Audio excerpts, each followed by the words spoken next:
Hello दोस्तों, नमस्कार। Rathore GK NCA classes में आपका स्वागत है। मैं आपका host Aditya Rathore current affairs से 15 महत्वपूर्ण क्वेश्चन लाया हूं। आज का पहला प्रश्न है, हाल ही में वित्त वर्ष 2022 में भारत का व्यापार घाटा कितने प्रतिशत बढ़ा है? यह 87.5% बढ़ गया है, जो पिछले वर्ष की तुलना में 87.5% और बढ़ गया है। व्यापार घाटा पिछले वर्ष 102.3 बिलियन डॉलर था और इस वर्ष 192.41 बिलियन डॉलर हो गया है।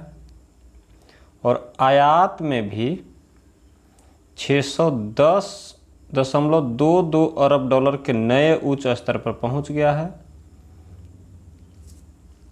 इसके वजह से 192.41 अरब डॉलर का व्यापार घाटा हुआ है।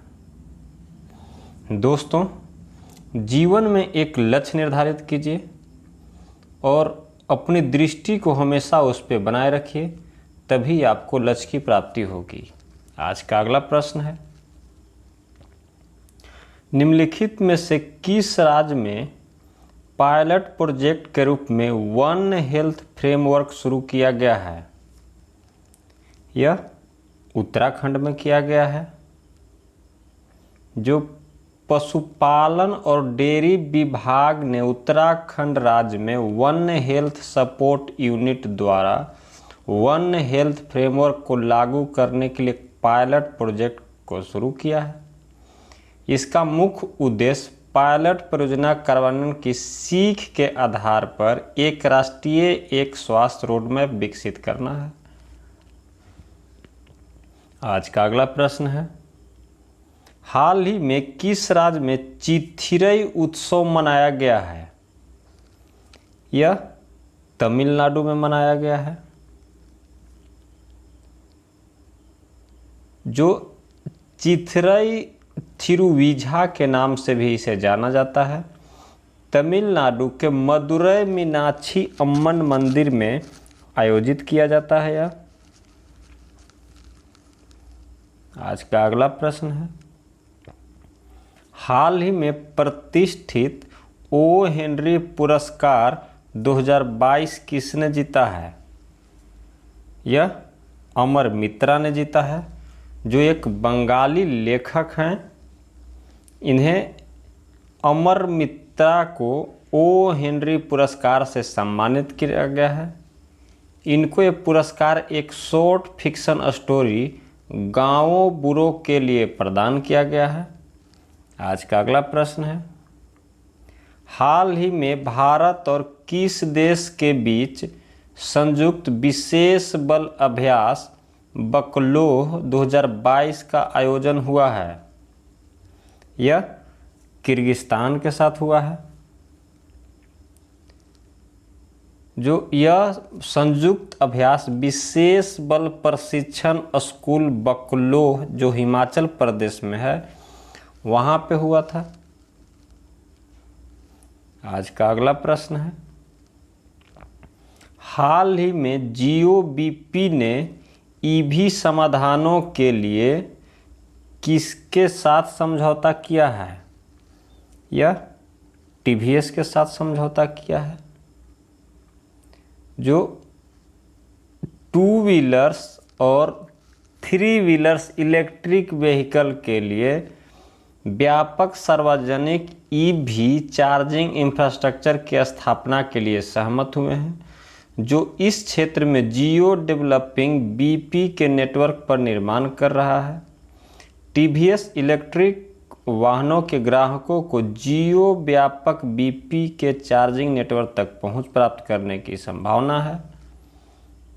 आज का अगला प्रश्न है, हाल ही में डीसीबी बैंक के एमडी एंड सीईओ के रूप में किसे नियुक्त किया गया है? यह मुरली नटराजन को किया गया है,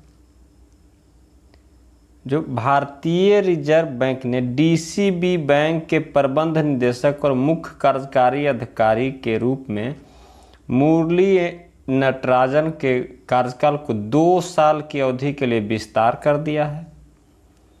यह इनका अब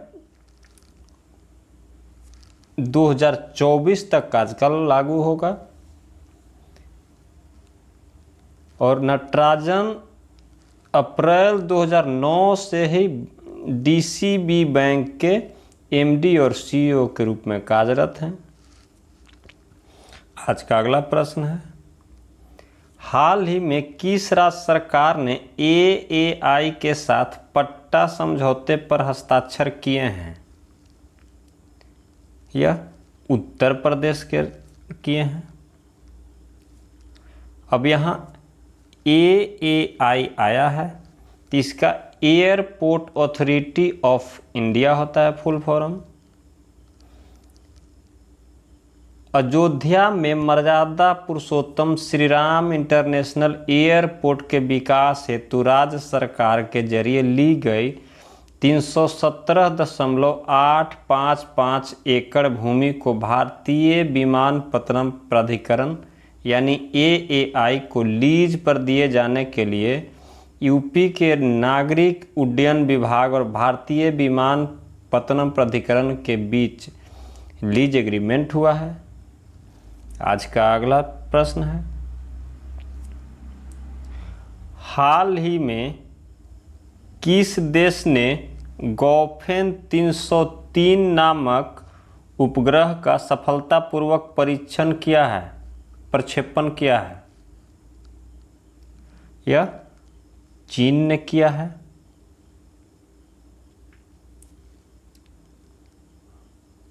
जो एक नया पृथ्वी अवलोकन उपग्रह गौफेन 303 का सफलतापूर्वक लॉन्च किया है। यह नया उपग्रह गौफेन 3 और गौफेन 302 उपग्रहों की परिक्रमा के साथ एक नेटवर्क बनाकर अपने भूमि समुद्र रडार उपग्रह तारामंडल का हिस्सा बन जाएगा। आज का अगला प्रश्न है, हाल ही में किसने 11वीं DCG ladies open amateur golf championship अपने नाम किया है? यह रिया जादौन ने किया है। जो 13 वर्ष के रिया जादौन ने बड़ी बहन लावण्या जादौन के साथ करीबी लड़ाई के बाद DCG ladies open amateur golf championship जीता है। ये उनकी लावण्या जादौन जो है सो उनसे बड़ी बहन है। 78, 80 और 74 के स्कोर के साथ रिया ने जूनियर गर्ल्स ट्रॉफी भी जीती है। इस साल के टूर्नामेंट में 100 से अधिक महिला गोल्फरों ने हिस्सा लिया, जो 2 साल के अंतराल के बाद दिल्ली गोल्फ क्लब में फिर से शुरू हुआ है।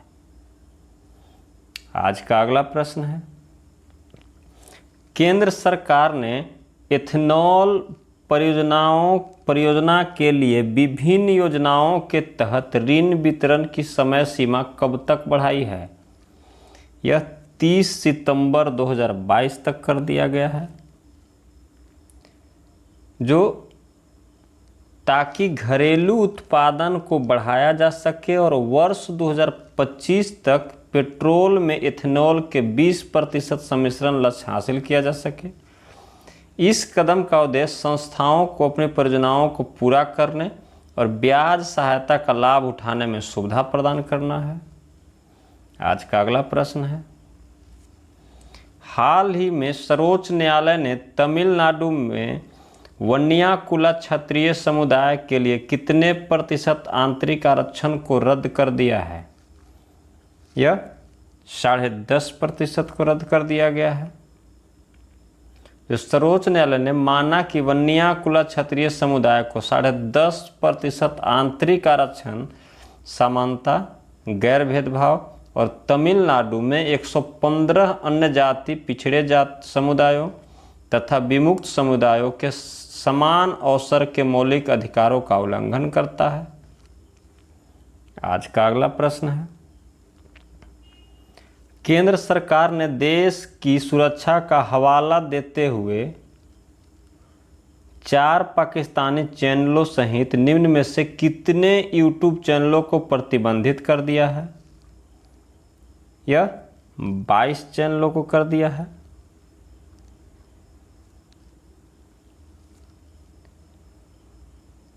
जो इन चैनलों को तत्काल प्रभाव से ब्लॉक कर दिया गया है। केंद्रीय सूचना एवं प्रसारण मंत्रालय के आदेश पर यह कार्रवाई किया गया है। दोस्तों, जो मेरे चैनल पे पहली बार आए हैं कृपया सब्सक्राइब कर लें, और जो सब्सक्राइब कर लिए हैं वो लाइक, शेयर और कमेंट करके हमें यह बताना न भूलें कि आपको वीडियो कैसा लगता है। आज का अगला प्रश्न है, CEEW के हालिया अध्ययन के अनुसार पिछले 2 दशकों में किस राज्य में जंगल की आग की घटनाओं की संख्या सबसे अधिक है? यह मिजोरम में हुआ है। अब यहाँ CEEW आया है तो इसका होता है council of energy, environment and water. तो इसके अनुसार जारी 2 दशकों में जंगल की आग की आवृत्ति और तीव्रता में वृद्धि हो गई है। जो managing forest fires in a changing climate नामक अध्ययन में पाया गया कि पिछले 2 दशक में जंगल की आग में 10 गुना वृद्धि हुई है। 62% से अधिक भारतीय राज्य उच्च तीव्रता वाली जंगल की आग से ग्रस्त हैं। आज का अगला प्रश्न और आखिरी प्रश्न है, अप्रैल 2022 में हुई मौद्रिक नीति समिति की बैठक के बाद रेपो दर क्या है? यह 4% है, जो पहले भी 4% ही था, अभी भी 4% ही रखा गया है। रेपो दर जो RBI जो ऋण देता है किसी भी बैंक को तो रेपो दर कहलाता है, और RBI ऋण अगर किसी बैंक से लेता है तो इससे रिवर्स रेपो दर कहा जाता है। और रिवर्स रेपो दर अभी 3.35% पर ही रखा गया है, जो पहले भी इतना ही था। और MSF यानी सीमांत अस्थायी सुविधा दर और बैंक दर को भी 4.25% रखा गया है। दोस्तों, हमें सपोर्ट बनाए रखिए। आज का वीडियो यहीं पे